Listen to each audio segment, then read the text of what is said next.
and then he called a high strike on me. JT, and the Phillies score 4 runs to tie the game with their season on the line. He swings! That's a fair ball! That's a fair ball! Lumber King wins! Lumber King wins! Everybody touches the face! The Lumber Kings walk off! The Lumber Kings walk off! And I don't know if I'm being foolish, don't know if I'm being wise, but it's something that I must believe in. Groom cam. We have the groom here. Yes. On his wedding day. Whisper of the trees, love is in the air, in the thunder of the sea. And I don't know if I'm just dreaming, don't know if I feel safe, but it's something that I must believe in, and it's there when you call out my name.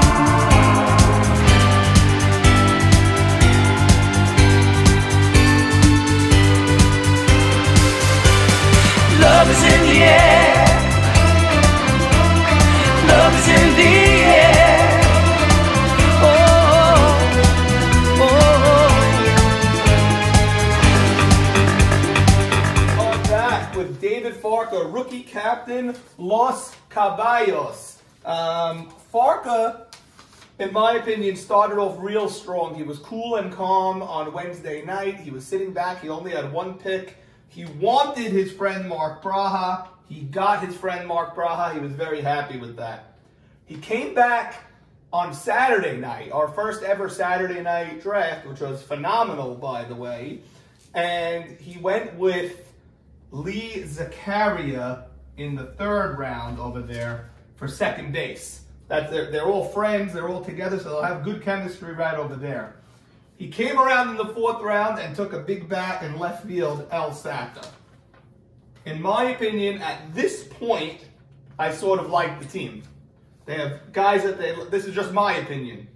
Now, I don't value second base so much where it justifies taking a second baseman that early, but if anyone could be the second baseman that you take there, it's the best second baseman we've seen in years, which is Lee. But we do know Lee has something to prove this year. He absolutely does.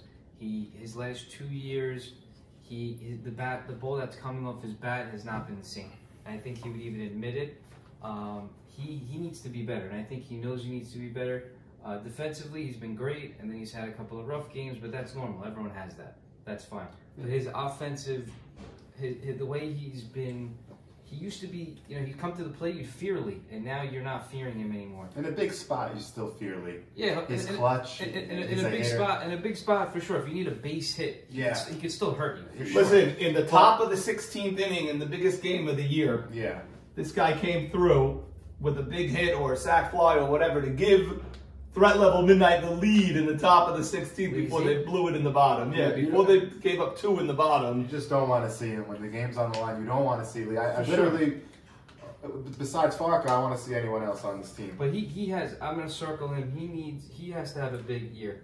He's due for one. He's got to show that bat speed, that power off his bat. You know how Jack Abadi's exit velo right now is through the roof?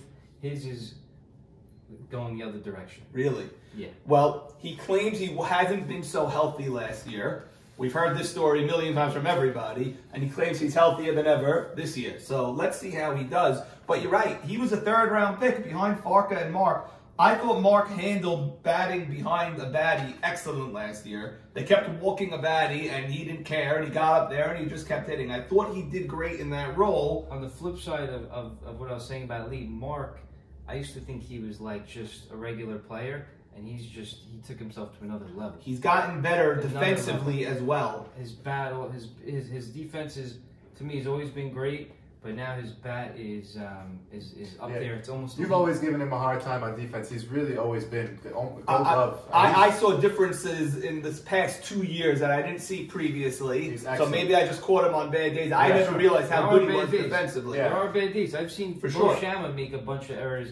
For sure. There's these bad. Mark covers a lot of ground, also upward. He could jump and he'll pick off line drives over his head, 3-4 feet over his head. Yeah, he's really great good. Anticipation. El Saka in left. Love that pick. It's Great another position that I think you could fill at any point, but I love the El Saka pick because he's got a bat that I saw on Mo Haber's team last year where the ball was exploding off his bat. He can hit the ball really, really far. He hits for a decent average also. He knows the game.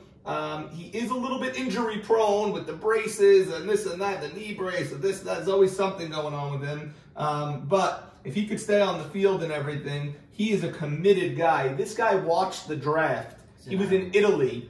At 3:30 in the morning, he set his alarm clock to watch the draft. He's a beast. He is working out. He's into it. He can't wait to play. When he's going well, there's really no one better in the league. Yeah, he can stop one. One of the top 3 hitters in the game when he's going the way he's going. He's in that Jimmy Malab category. He's unbelievable. Here are the problems with this draft. It's right here. Jeff is the biggest problem. Why do you need to pick Jeff Saka where you picked him when a guy like Leo, who is pretty much as good or if not better in seasons of late, goes so much later? It's a real opportunity cost taking a pitcher up there. No knock against Jeff. He's as good as any of the guys that get picked in that batch. He could win a World Series, but why there? You don't need to do it. And can DR really play third anymore? Dave Harari kind of rusty off a couple of years. Is he going to lock down first? Fonz is a great catcher. What do you do with Jody? There's a lot of questions. With And the what rest about of the Hollywood and Wright is a huge question. Huge. We'll get to him. And Okay, Let's touch start on with Jeff Jeff, first. because he's a big Jeff fan. Yeah, so I am a big Jeff fan. However, if you feel that Jeff and Leo are the same, I do. then you're right. But I see a difference. I think there's a difference there. Farka obviously sees a difference there. And that's where it is. But Leo is going to have a better chance of winning because he's going in the 8th, 9th round. Jeff's going in the 5th round. Jeff wishes he can get picked where Leo is. And if he was, if their roles were split, if let's say Leo Castro was on the Diamondbacks, I'm telling you, Jeff was on the White Walkers, there's a reason or Leo. whatever team. There's a reason Leo keeps getting where he's getting. It's because you're picking him late. Because that's all you need. Jeff is not worth that extra 4 rounds, in my opinion. And we picked Jeff. I caught him last year. It's just my opinion. It's true. Is the value there? It might not be there. You're right. If You're not seeing the difference between Jeff and Leo. You are. There is a difference. Is it 3 rounds? No. I'm seeing a difference in that I think Leo's better. Wow. I think Leo's a better pitcher. Wow. Yeah. Okay. I mean, Jeff got shellacked last year. So then you hate the pick. I thought this killed his draft. Got it. I thought it totally destroyed his draft because he could have gotten any bat he wanted in the 5th round. This is a real bat. Yes. Hammond was still available. Leo was still available. AB pitcher Cohen was available, and Jeffrey was available. Those 4.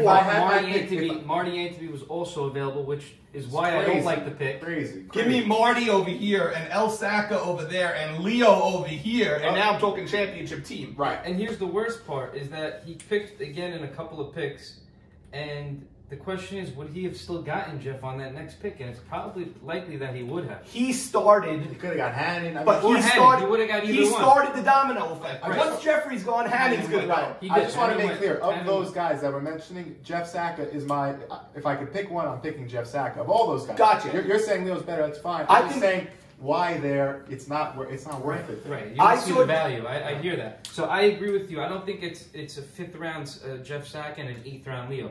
I do think Jeff's better, but it should be somewhere in the 6th and the 7th or the 7th, just around the park. So Jeffrey has been working on a new pitching style. We've all seen the videos. He looks phenomenal. But that's not on the game. The way Jeffrey slows the game down is very bad for his defense, where Leo gets the ball and pitches.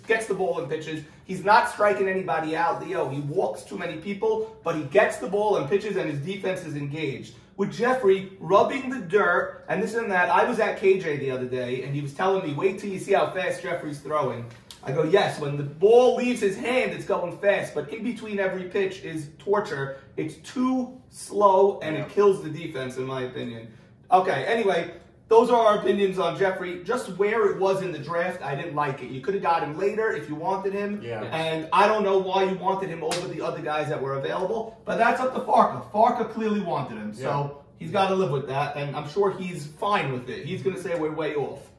After that, I felt the draft still didn't address key components.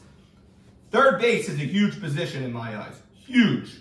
Huge. I don't know if DR full-time at third base is the answer. It'd be tough. It's going to be really tough. You need to be flexible. DR is, you know, the most clutch bat you'll ever find, but in the field, he doesn't cover as much ground as he used to. Third base, if anything, you know, he could succeed there, but it's going to be tough. It's going to be tough. These two guys, to me, in these positions, are the same exact thing. Yes, could they hold it down? Yes, they could both hold it down for a week or two.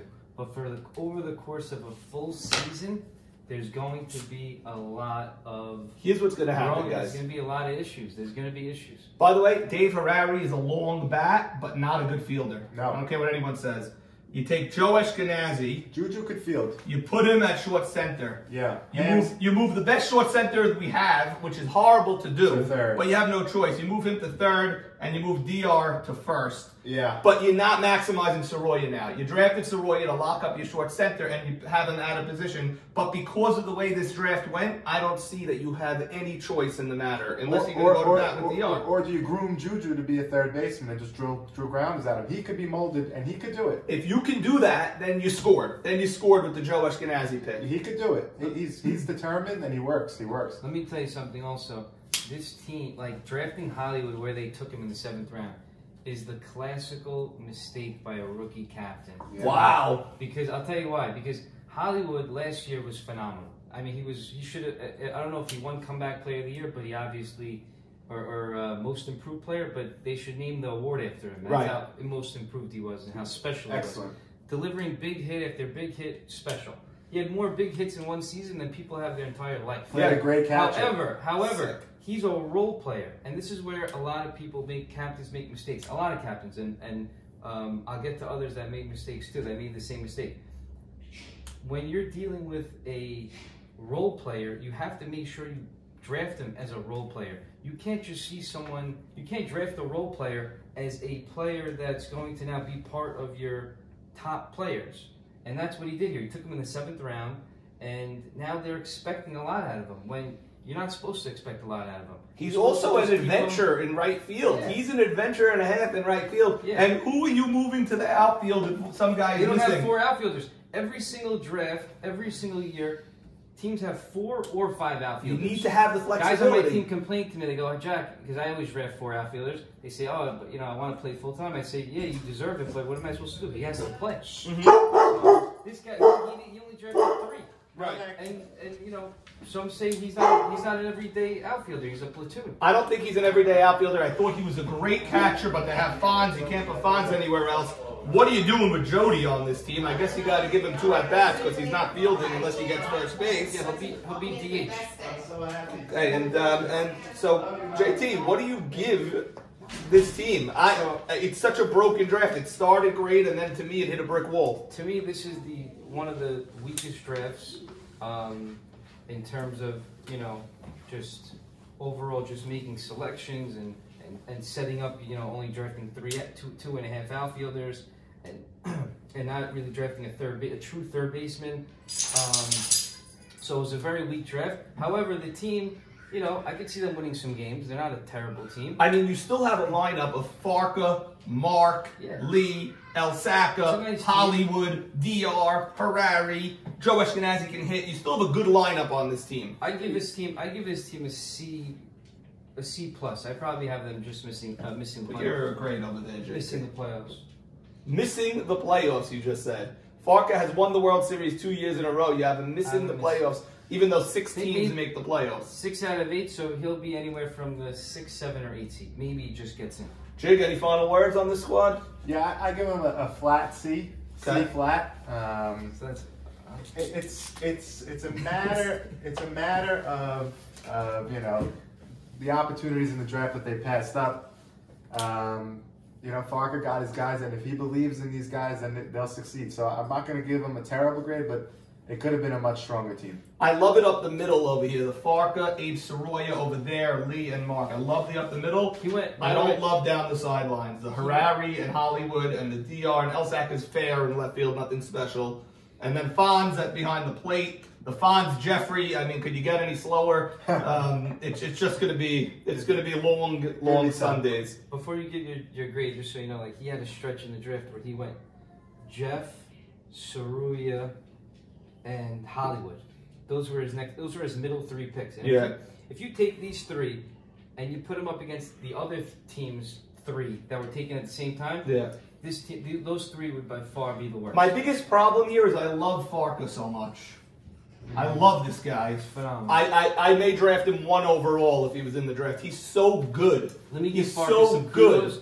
Farka, like what he used to be to what he is now, it's like it's Jacobati. Yeah. It's the same type of thing. He's unbelievable. He took his game to another planet. In every level, offense, defense, base running. Unbelievable. My biggest problem is I love Farka, but I think he was distracted on night 2 of the draft, and I think he screwed up too many times over here. I'm giving this team a D. Don't like it so much, despite my love for Farka, Mark, Lee, Elsack, and a bunch of these guys. Love Fonz also, but, you know, there's too many holes. I don't like third, I don't like right, I don't like pitcher, and I don't love Jody on the bench. I don't know, too much gas here.